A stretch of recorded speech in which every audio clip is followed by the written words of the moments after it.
Kelsey Hubbard, and I'm here with Chef Ripert of internationally acclaimed Le Bernardin restaurant. I'm so curious to know what influenced you when you were a child, when you were thinking about food, and how you got into this business. What were sort of those first inspirations that you had? The food of my mom, my grandmothers. I had a Provençal grandmother, an Italian one.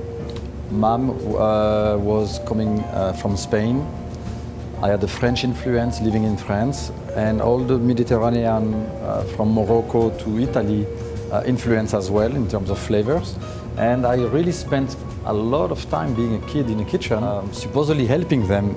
However, I was eating a lot, and it inspired me to come in the kitchen as a professional because I thought, I'm going to eat good food every day of my life. I forgot that, or I didn't know that you have to work very hard. I started professionally in Paris in a very famous restaurant called La Tour d'Argent, which was in 1982 already 400 years old.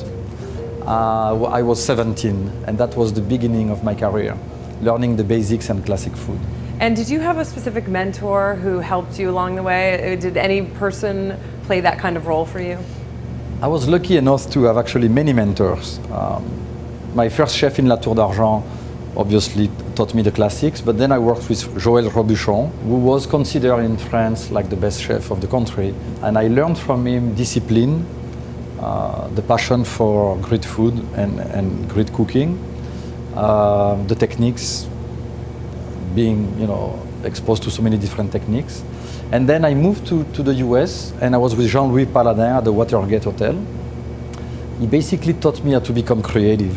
I was a good technician, I think, but I lacked creativity. I learned from him the capabilities or the qualities of becoming a chef. And you just talked about how you were trained and worked under great chefs and came along, and probably when you started there wasn't anything like a profession of celebrity chef. Do you find there's so many people now that gravitate towards this profession because there's the possibility they could be on TV or make money, that it's hard to sort of weed out the good from the bad? On the beginning, you see a lot of young people coming in, and they're a bit naive about it. But after a few days in the kitchen, or a few weeks, they're not naive anymore. It's no glamour in our kitchen. It's no glamour in peeling carrots, cutting shallots, cooking fish or meat and so on. It's about passion for the craft of cooking. It's about passion for the artistry of being able to create when you are at that level and so on. All right, so we all want to know, when you're not in your own kitchen or even at home, where do you go to eat? What do you like to do on your off-duty time when you're not professionally in the kitchen? I am, on Sunday night, I am opening a restaurant in my house. So my son is the maître d', and he designed the menu and he chose the theme of the restaurant.